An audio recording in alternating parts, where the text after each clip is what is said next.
Irish trade union movement regarded the European Directive on Information and Consultation as being a very positive development, insofar as it gave workers rights that they never had before.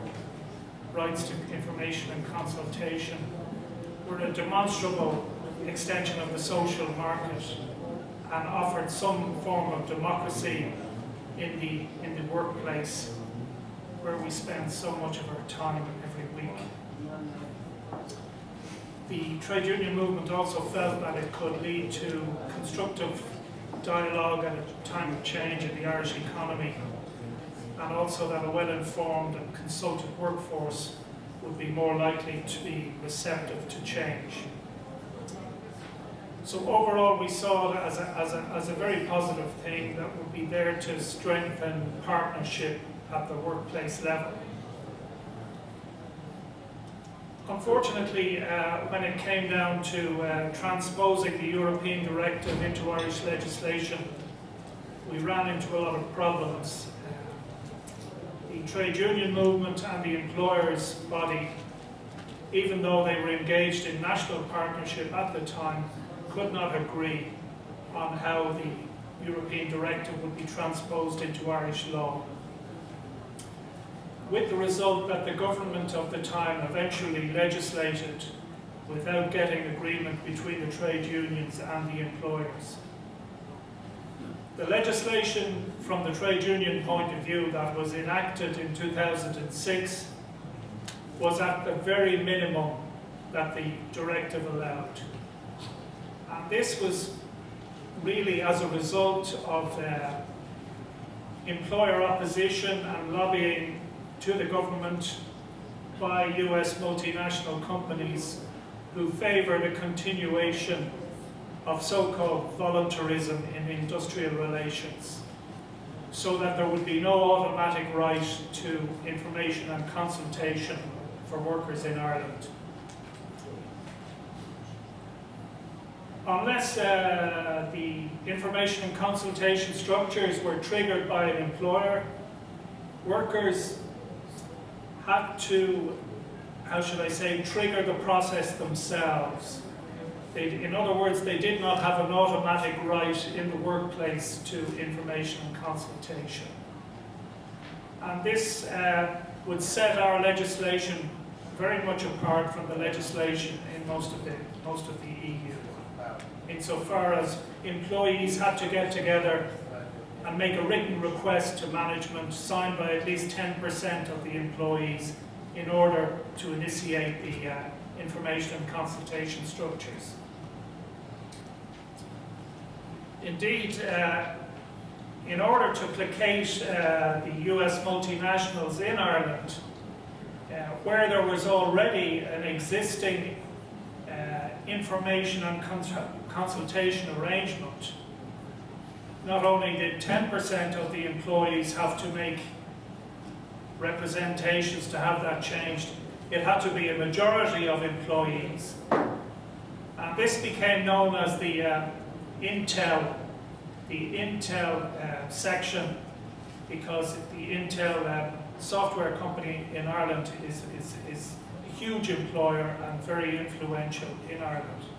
Even though multinationals would only employ about 5% of the workforce in Ireland, they are highly, highly influential, as for example, the pharmaceutical industry, which is all multinational almost, will be responsible for about 50% of Irish exports.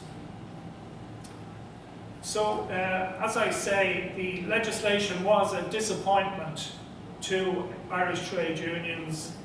The 10% threshold in some cases was a 50% threshold. In other cases it was a 25% threshold, depending on the number of employees who worked in a company. So the only workplaces where the Information and Consultation Directive, to my mind, came into being were those companies where there was already a trade union presence. And I know in my own company, for example, we would have insisted that as part of our collective agreement with the employer, that we set up an information and consultation structure within the collective bargaining mechanism that was already in place. Apart from that, a number of European works councils were set up in the bigger multinationals, but that was about the extent of it. By way of information, about 1/3 of Irish workers would be involved with trade unions. So that's enough on the legislation. The type of information mechanisms that would have been put in place would have been one-way communication through company intranets, newsletters, bulletin boards, or else two ways between staff briefings, focus groups, suggestion schemes, and individual appraisal.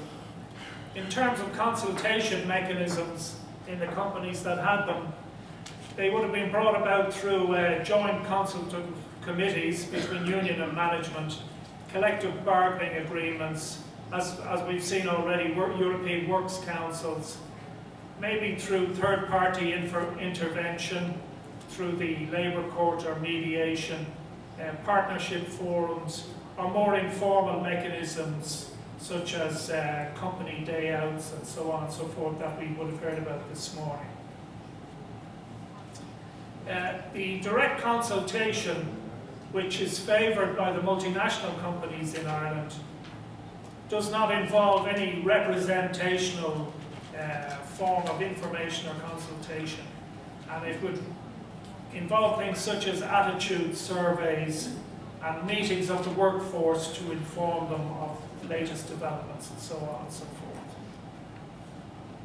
So overall, the directive, I would have to say, has had very limited impact on industrial relations practice in Ireland.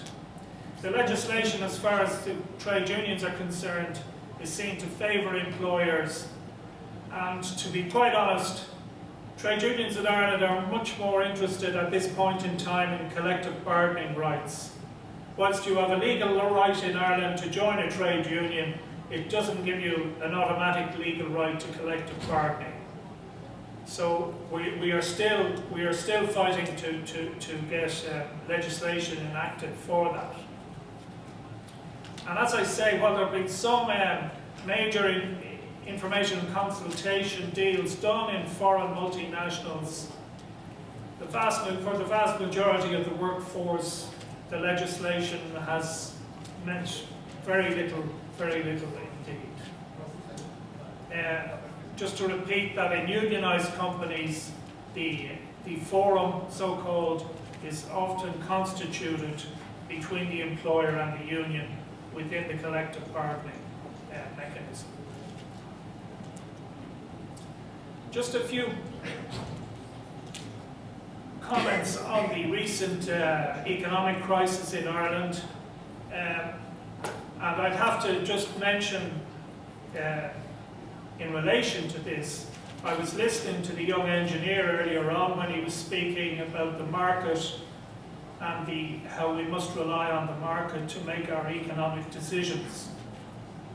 Well, I would have to say in the 10 years prior to the economic crash in Ireland, I would have heard very, very similar speeches in Ireland, particularly from some right-wing politicians.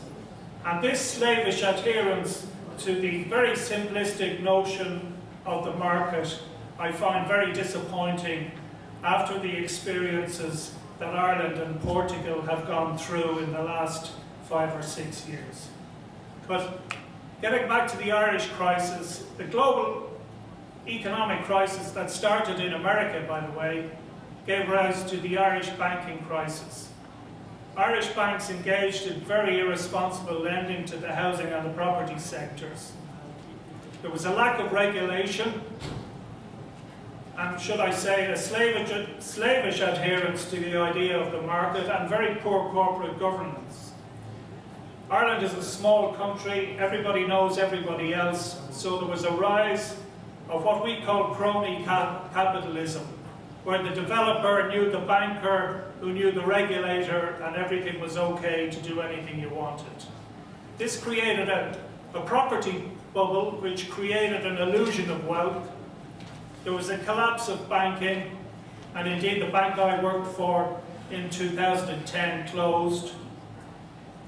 we had to go to the IMF seeking a bailout for 85 billion, which we've now emerged from. But over the last 5 years, there's been a major austerity program at home to reduce our fiscal deficit, which at one stage was about 30% when you factored in some of the financial crisis items into the national accounts. And our problems obviously were exacerbated by the Eurozone crisis. So obviously all of this had a big effect on industrial relations back home and gave rise to negative growth rates, high unemployment and emigration. Indeed, I was in London there visiting my daughter recently, and where she lives in London, there's a very large Portuguese community itself. London is now the second largest Irish city. There's 250,000 Irish-born people living in London. So even though some people say it's wonderful to be able to emigrate, a lot of people would still like to live and work in their own country. Our national debt is close to 120% of GDP. Our fiscal deficit is now down to about 8% of GDP. And over the last 5 years, we've seen a lot of downsizing of firms, leading to huge job losses in the private sector, as well as wage cuts and so on across the economy. We're now emerging from the crisis, and the economy is beginning to grow again. Our unemployment is down to about 10%, or is predicted to be by 2015, and that will be due to a combination of growth, job creation, which has recommenced, and very high levels of emigration, as I say. And our fiscal deficit, which will please all the Eurocrats, will come in below 3% in the next 12 months or so. Our export sector continues to do well. Our domestic sector, however, which would employ a lot more people, remains very uncertain as domestic demand remains very low.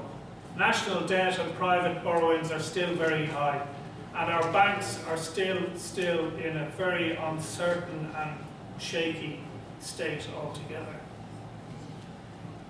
Has information and consultation assisted in the crisis? As I've said, it hasn't made a huge impact, as business needs have dominated, sometimes to the exclusion of employee rights. The evidence would suggest that it has been of some benefit, particularly in unionised companies where it's been bolted on to existing industrial relations practices. But because of the weakness of the legislation, the benefit has been limited. And we believe there's potential for greater benefit if the legislation in Ireland was changed and a more expansive or broader approach was used by the Irish legislators. Finally, just in relation to my own experience at workplace level, in the year 2000, the bank I worked for was privatised, and at that stage there was no information and consultation directive, but I reckon we received more information about the privatisation than we did when the bank closed in 2010. And now myself and my colleague, we work for a bank outsourcing company employing 1,000 people. Our job is to collect the debts or engage in corporate restructure of companies on the loan book of Bank of Scotland primarily. But we are about to lose half our workforce through a combination of redundancies or people being let go on expiry of their contracts. Now, next Tuesday we will be engaged in consultations and negotiations with the company on this, and I'm glad to say that this conference will be of good benefit to us in those negotiations. So thanks very much for your attention.